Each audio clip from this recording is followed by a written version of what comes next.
पहले उन संविधान पीठ के मामलों पर निर्णय आना चाहिए जिससे बहुत से मामले जुड़े हुए हैं, जो विवादों का पंडोरा बॉक्स खोलता है। 2019 में इनको सीधे सुप्रीम कोर्ट में एलिवेट किया गया था, तो 33 जजों को सुपरसीड किया गया था इनको एलिवेट कर।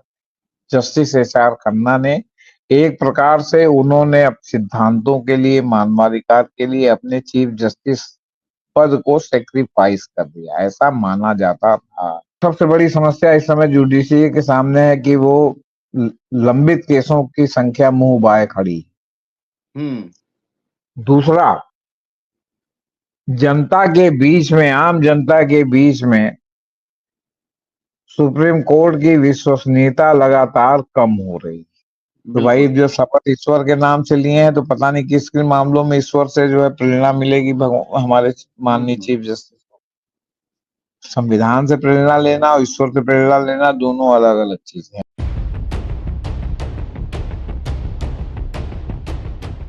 Justice D.Y.. चंद्रचूड़ 8 नवंबर को रिटायर हो गए और आज जस्टिस संजीव खन्ना ने सीजेआई का पदभार ग्रहण कर लिया।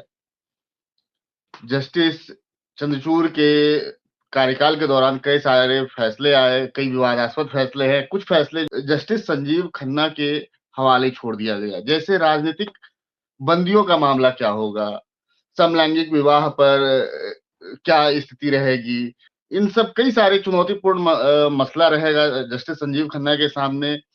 इसके बावजूद महज 6 महीने का कार्यकाल है, मई में वो भी रिटायर हो जाएंगे। इन कार्यकाल में किस तरह की चुनौतियां रहेंगी, उनका व्यक्तित्व किस तरह का रहा है, इसी विषय पर आज हम चर्चा करने जा रहे हैं। हमारे साथ वरिष्ठ अधिवक्ता जेपी सिंह साहब और संपादक भी रह चुके हैं। उनसे ही जानते हैं कि जस्टिस खन्ना को कैसे देखें, सीजेआई जस्टिस खन्ना को। नमस्कार सर, मैं हूं अमर और आप देख रहे हैं अम्बेडकरनामा। जी सर। देखिए, जस्टिस चंद्रचूड़ 10 तारीख को रिटायर हुए, 8 तारीख को उनका अंतिम कार्यकाल था। वो 50वें जज थे, 50वें चीफ जस्टिस थे। ये 51वें चीफ जस्टिस हैं जी। अब संजीव खन्ना के पास कार्यकाल 6 ही महीने का है जी, और इसमें जाड़े की छुट्टियां भी आने वाली। तो फॉर ऑल प्रैक्टिकल पर्पज आप समझिए कि व्यवहारिक रूप से हो सकता है 5 ही महीने का कार्यकाल हो, तब छुट्टी निकाल दे। होली भी है, ये भी आ रही है और भी त्योहार। खैर, बिल्कुल। एक तो सबसे बड़ी समस्या इस समय जुडिशरी के सामने है कि वो लंबित केसों की संख्या मुंह बाए खड़ी। दूसरा, जनता के बीच में, आम जनता के बीच में सुप्रीम कोर्ट की विश्वसनीयता लगातार कम हो रही। इधर बीच कुछ फैसले आए हैं जिससे थोड़ा विश्वास बढ़ा है, लेकिन लोग जानते हैं कि जिस तरह कॉलेजियम से नियुक्तियां हो रही हैं और जिस तरह वैचारिक जजों की नियुक्तियां हो रही हैं, दक्षिणपंथी विचारधारा के लोगों की नियुक्तियां हो रही हैं, उसमें आम जन को कितना फायदा होगा ये देखने वाली बात होगी। इससे हर आदमी के मन में आशंका है। अब जस्टिस खन्ना जजों के परिवार से आते हैं। इनके पिताजी हाई कोर्ट में जज थे, देवराज खन्ना। इनके चाचा हंसराज खन्ना या एच.आर. खन्ना सुप्रीम कोर्ट में जज थे और उन्होंने जबलपुर वाला केस, जो इतना कुख्यात विख्यात जो भी आप कहिए, मानवाधिकार से संबंधित इमरजेंसी के दौरान, उसमें उन्होंने डिसेंट वाला जजमेंट दिया था। ये जानते हुए सर इस जबलपुर वाले घटना को थोड़ा सा जिक्र कर दीजिए। पिछले एपिसोड में हमने अपने दर्शकों को कहा था कि जबलपुर वाले हम बताएंगे, हम बताएंगे। हाँ जी, तो हम वो बता रहे हैं। तो कहने का मतलब उसमें उन्होंने किया था और इंदिरा गांधी उससे इतनी खफा हुई कि उनको जो है सुपरसीड कर दिया और सुपरसीड करने के बाद उन्होंने इस्तीफा दे दिया। Justice HR. खन्ना ने एक प्रकार से उन्होंने सिद्धांतों के लिए, मानवाधिकार के लिए अपने चीफ जस्टिस पद को सेक्रीफाइस कर दिया, ऐसा माना जाता था।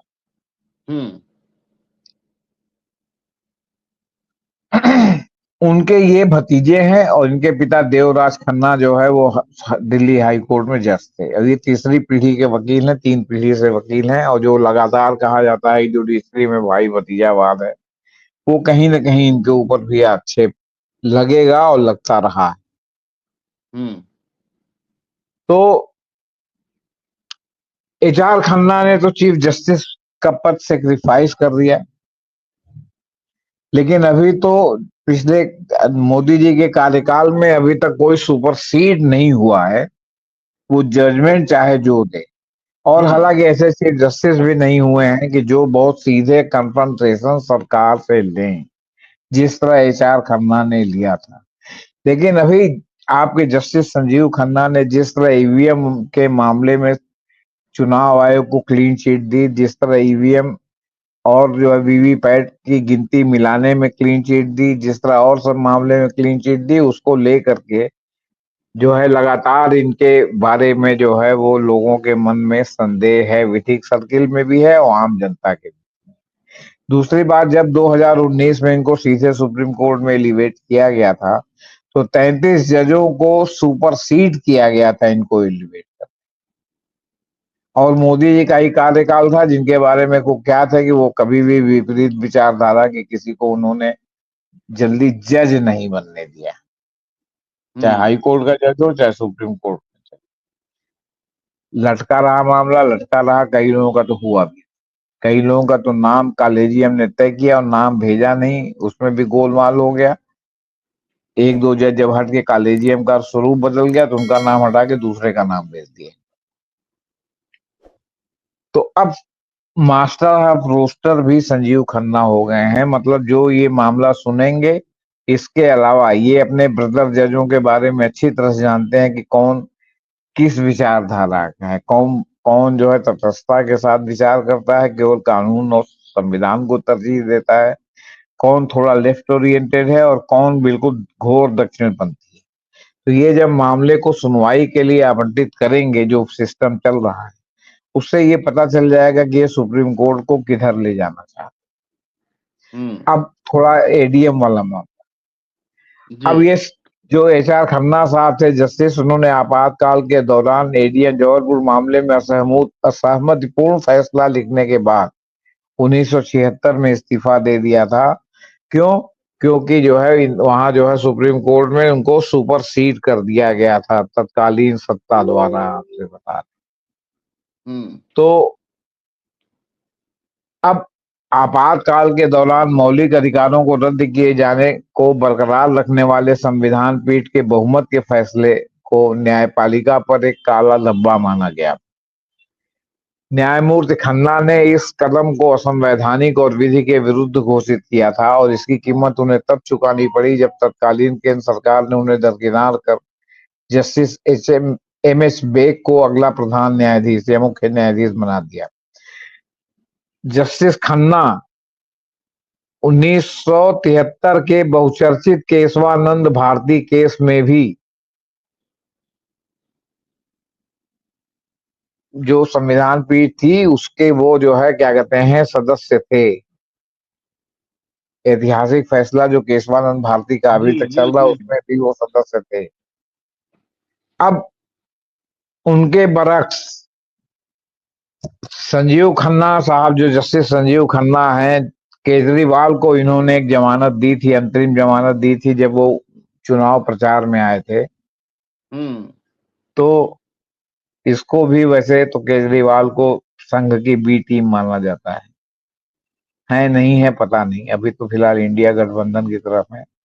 लेकिन समय समय में ऐसे कारनामे करते हैं कि लगता है कि वो इंडिया गठबंधन में है कि उधर मिले हुए हैं, ये सब सोच का विषय बन जाता है। ऐसे ऐसे जगह चुनाव लड़ने चले जाते हैं जहां एक सीट नहीं मिलती लेकिन कई सीट हरवा देते हैं वो इंडिया गठबंधन, जैसे अभी हरियाणा में ही आपने देखा। बिल्कुल। तो अभी जो है पिछले दिनों ही चुनाव में इलेक्ट्रॉनिक वोटिंग मशीनों का उपयोग को बरकरार रखा था जस्टिस संजीव खन्ना ने, जिसमें कहा गया था कि ये उपकरण सुरक्षित हैं और इनसे बूथ कब्जाने तथा फर्जी मतदान की समस्या समाप्त हो गई। अध्यक्षता वाली पीठ ने संजीव खन्ना साहब के 26 अप्रैल को ईवीएम में हेरफेर के संदेह को निराधार करार दिया था तथा पुरानी मतपत्र प्रणाली पर वापस लौटने की मांग खारिज कर दी थी। अब अमेरिका जैसे राज्य में जहां अभी अभी प्रेसिडेंशियल इलेक्शन हुआ है, वहां मतपत्र से वोटिंग हो, पश्चिम जर्मनी में मतपत्र से वोटिंग हो, इंग्लैंड में मतपत्र से वोटिंग हो रही है। वो इलेक्ट्रॉनिक मशीन की ओर गए, लेकिन उसमें सब घपला घोटाले का सब मामला देखते हुए सब जगहों पर समाप्त हो गए, वहां मतपत्र हो गया। लेकिन संजीव खन्ना साहब को जो है ईवीएम में कोई जो है क्या कहते हैं गड़बड़ी नजर नहीं आई, और ये माना गया कि चूंकि ये चीफ जस्टिस बनने वाले हैं, इसलिए वो एडीएम जबलपुर वाली गलती दोहराना नहीं चाहते कि जो है कोई बाधा इनके बनने में पड़े। क्यों? क्योंकि अभी से लेके 5-6 साल के दौरान कई चीफ जस्टिस होने वाले हैं। कोई 6 महीने का, कोई 3 महीने का, कोई 36 दिन का। अगर नागरत्ना जी को चीफ जस्टिस बनाया जाएगा तो केवल 36 दिन के लिए वो चीफ जस्टिस बनेंगी। तो अब सवाल है कि इतने कम कम दिन के लिए बनेंगी, तो कोई चीफ जस्टिस बनेगा तो जो है वो क्या कहते हैं, इसको लेकर के भी जो है लोगों को आशंका है कि सुप्रीम कोर्ट का स्वरूप बदलने के लिए सरकार कह सकती है कि जिसका 2 साल से कम कार्यकाल होगा उसको चीफ जस्टिस नहीं बनाया जाए। बिल्कुल। तो ये एक तलवार जो है लटकती रहेगी। बहरहाल इनको 6 महीने के लिए बना दिया गया। अच्छा, खन्ना साहब जम्मू कश्मीर के राज्य को विशेष दर्जा देने वाले संविधान के अनुच्छेद 370 के को निरस्त करने के केंद्र के 2019 के फैसले को बरकरार रखने वाली पीठ का भी हिस्सा। और उस समय संविधान के विपरीत फैसला दिया गया था। किसी राज्य को 2 टुकड़े में बांटकर केंद्र शासित प्रदेश नहीं बनाया जा सकता, ये संवैधानिक व्यवस्था है। लेकिन वहां जो है उन्होंने जम्मू कश्मीर को एक टुकड़े में बांटा था सरकार ने, और इन्होंने कह दिया हाँ ठीक है, सितंबर अक्टूबर में इलेक्शन वहां पर होगा, बस गोलमोल। सितंबर अक्टूबर में इलेक्शन होने के पहले वहां जो है आपका क्या कहते हैं हुआ कि, और इन्होंने आशा व्यक्त की थी कि सरकार, और उन्होंने कहा भी था तुषार मेहता ने कोर्ट में कि सरकार जल्दी ही इसका स्टेटहुड बरकरार रखेगी। तो अभी तो चुनाव भी हो गया और पूर्ण राज्य का दर्जा नहीं मिला। हालांकि वहां विधानसभा में भी पास हुआ है पूर्ण राज्य का दर्जा। तो सवाल, और अभी भी जो है आपका 2 केंद्र शासित प्रदेश ही है जो संविधान के बिल्कुल विरुद्ध है। अब कल गए मान लीजिए अगर एक जो है राज्य ही आप घोषित कर दें, तो जो संविधान के विरुद्ध इतने दिन से चल रहा है उसमें जो सब फैसले हुए उसको कैसे जो है वो क्या कहते हैं न्यायिक इतिहास और संवैधानिक इतिहास जो है उसका आकलन करेगा। अभी तक उसको राज्य का फैसला नहीं मिला। तो सवाल है कि ये इन सब जजमेंट को राग दरबारी जजमेंट जो है वो क्या कहते हैं लीगल सर्किल में, और उसमें माना जाता है जो कि जो सरकार के अहम को तुष्ट करने वाला या उनके कारनामों को जो है पुष्टि करने वाले के रूप में माना जाता है, और उसके आप हिस्सा रहे हैं। तो इस 6 महीने में आप कौन सा कमाल करेंगे पता नहीं। आप कोई संवैधानिक मामला 6 महीने में सुनेंगे भी कि नहीं पता नहीं। चंद्रचूड़ साहब ने बहुत से संवैधानिक मामले लंबित ही रखे, जैसे धन विधेयक का मामला, पीएमएलए का के पूर्ण का मामला कि मतलब पीएमएलए जो है वो ठीक है कि नहीं है, उसका जो है संवैधानिकता का मामला। ये सारे वो सब पेंडिंग है। तो जो आपको जरूरत वो है उसको आपने पेंडिंग रखा है, और जो इरेलीवेंट है उसको आप जो है धड़ाधड़ उस पर सुनवाई करके उस पर निर्णय देते जा रहे हैं। पहले उन संविधान पीठ के मामलों पर निर्णय आना चाहिए जिससे बहुत से मामले जुड़े हुए हैं, जो विवादों का पंडोरा बॉक्स खोलता है। तो अब ये 6 महीने में कौन सा निर्णय लेंगे, क्या लेंगे, ये देखने वाली बात होगी। सुप्रीम कोर्ट में 2 जजों की रिक्ति हो गई है। एक जस्टिस सीमा कोहली की रिक्ति पर कोई नियुक्त नहीं हुआ है, अब एक जस्टिस चंद्रचूड़ पर नियुक्त नहीं हुआ है। अब ये जो है संजीव खन्ना के पाले में गेंद आ गई है। अब कॉलेजियम इनकी अध्यक्षता में नियुक्त कर देगा, तो अगले 6 महीने में मतलब फिलहाल अगर कोई जज रिटायर नहीं होता तो ये आपके क्या कहते हैं पूरी जो है स्ट्रेंथ के साथ जो है सुप्रीम कोर्ट चलेगा। तो अब ये आने वाले समय में पता चलेगा कि जो है वो क्या कहते हैं इनका रुख क्या होगा, ऊंट ऊंट क्या करवट बदलेगा। अभी तक का जो इनका जो है परफॉर्मेंस रहा है ईवीएम और चुनाव को लेके जो इन्होंने परफॉर्म किया है, उससे यही पता चला है कि जहां मामला सरकार का होगा वहां सरकार दंडी के मान ही न्याय मिल पक्ष ही में जाएगा। दंडी मान न्याय मिलेगा। उसमें जो है वो चाहे जितना असंवैधानिक क्यों न हो, क्योंकि उसको असंवैधानिक घोषित करने के लिए जो गट्स चाहिए वो हम्म। कैरियरिस्ट लोगों में शायद नहीं नहीं होता, क्योंकि फिर उनका जो है कैरियर जो है क्या कहते हैं पहले आ जाता है। जी, और बताइए क्या।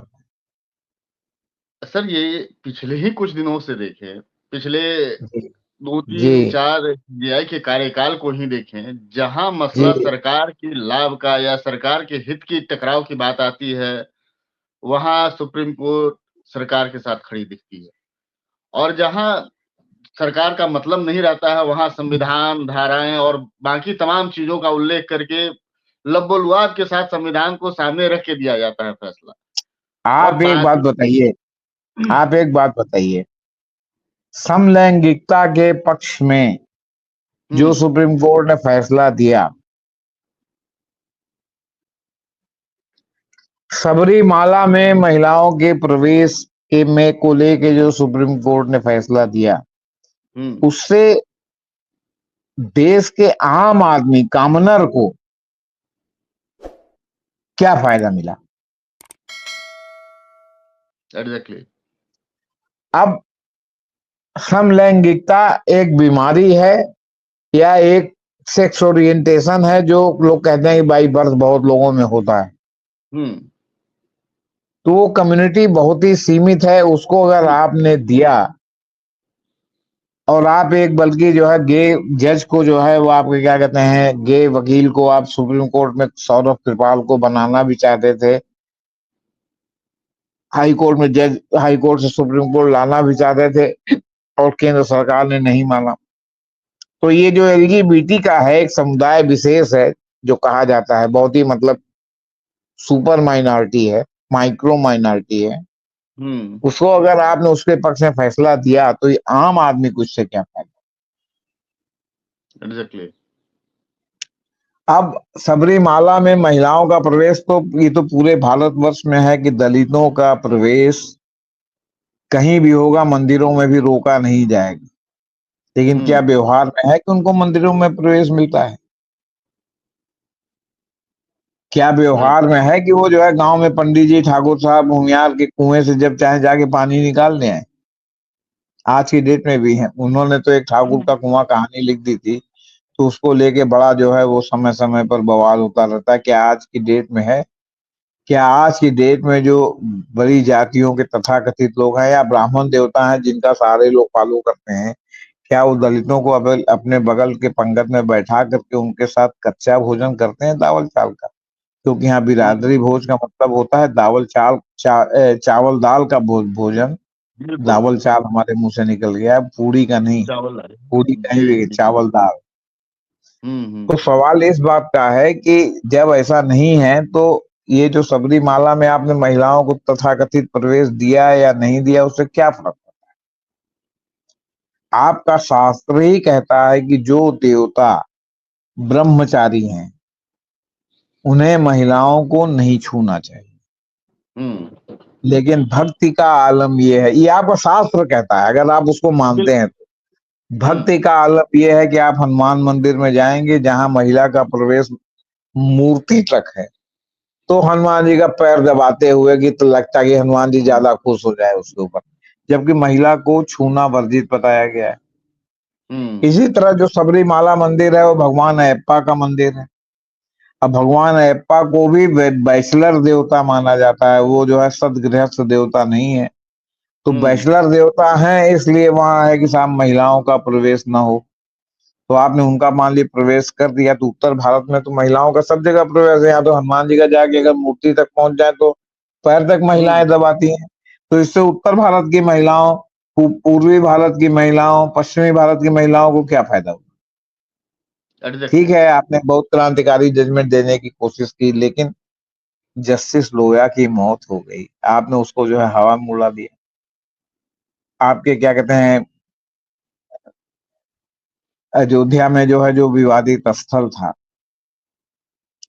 आप कह रहे हैं कि बिल्कुल। यहाँ बड़ा गलत हुआ जो है ध्वस्तीकरण करके, और मुकदमा ये था कि जो मूर्ति वहां रातों रात प्राकृतिक के नाम पर रखी गई क्या वो उचित था कि अनुचित था, आपने मालिकाना डिसाइड करने लगे। और फिर आप उन्हें भगवान की प्रेरणा से जो है वो उसको हिंदू पक्ष को दे दिया, उनको दे दिया जो उन्होंने वो ध्वस्तीकरण किया, जिनके बारे में आप खुद ही ऑब्जर्व करके आए, बड़ा गलत किया, बड़ा गलत किया, बड़ा गलत। महाराष्ट्र में आपके जस्टिस सूर्यकांत, आप चीफ जस्टिस, उनको गर्मी में आपने जज बना रखा था, उन्होंने पूरा रायता फैलाया, महाराष्ट्र की शिंदे सरकार चलती रही, उद्धव सरकार चली गई। आपके सामने सुनवाई हुई तो आपने कहा कि उद्धव सरकार ने इस्तीफा नहीं दिया होता तो जजमेंट कुछ और होता। अरे भाई, तो सरकार जब अवैध है, आप ही के बात से ध्वनि निकल रही है, तो आप क्यों नहीं कह रहे हैं कि सरकार की जगह राष्ट्रपति शासन रहेगा, तो भी तो बीजेपी की सरकार रहती एग्जैक्टली। और जो है चुनाव चुनाव कराया जाए। तो आपने उनके जो है वो आपके क्या कहते हैं, जो नार्वेकर, जो वहां के स्पीकर हैं, जो बाद में बने हैं 22 उनकी जून भी के बाद, वैधता पर सवाल था। हाँ, उनकी वैधता पर सवाल है, आपने उनको सौंप दिया, वो क्या फैसला करेंगे। तो सवाल इस बात का है कि ईमानदार होना नहीं, ईमानदार दिखना भी चाहिए। अब देखिए, आज ही संविधान की शपथ की जगह जस्टिस खन्ना ने ईश्वर के नाम की शपथ। तो कहते हैं ना कि भूत के पांव पालने में ही दिखने लगते हैं। तो भाई, बिल्कुल। जो शपथ ईश्वर के नाम से लिए हैं, तो पता नहीं किस किन मामलों में ईश्वर से जो है प्रेरणा मिलेगी हमारे माननीय चीफ जस्टिस को। संविधान से प्रेरणा लेना और ईश्वर से प्रेरणा लेना दोनों अलग अलग चीजें हैं। आस्था और संविधान, इसका कोई आपस में न बराबरी है, न कोई तालमेल है, न कोई सामंजस्य। आस्था अपनी जगह पर बिल्कुल। है, संविधान अपनी जगह। जी। बहुत बहुत शुक्रिया सर। देखना लाजमी होगा कि आने वाले दिन में ऊंट किस करवट बैठता है, सीजेआई का रुख क्या रहता है। जस्टिस संजीव खन्ना के सामने कई सारी चुनौतियां भी रहेंगी। परिवारवाद का आरोप तो उन पर जो लगता है ही। क्या जस्टिस खन्ना अपने चाचा की तरह रीढ़ दिखा पाएंगे? पीछे आने वाले कुछ दिनों में इन सब पर विस्तार से चर्चा होगी। अगले एपिसोड में हम जस्टिस चंद्रचूड़ के बारे में, उनके कार्यकाल के बारे में विस्तार से समीक्षा करेंगे। आलोचना नहीं, टिक्का टिप्पणी नहीं, उनके फैसलों को लेकर, उनने जो फैसले दिए उन कुछ उदाहरण लेते हुए उनकी समीक्षा की जाएगी कि आखिर उनका कार्यकाल कैसा रहा। दिखने में वो जनता के लिए दिखे, लेकिन करने के लिए वो हमेशा क्या सरकार के साथ खड़े दिखे? समीक्षा इसकी भी होगी। तब तक हमारे साथ बने रहिए, जुड़े रहिए, देखते रहिए। हमारे चैनल को लाइक कीजिए, शेयर कीजिए, सब्सक्राइब कीजिए। मिलते हैं अगले एपिसोड में। धन्यवाद।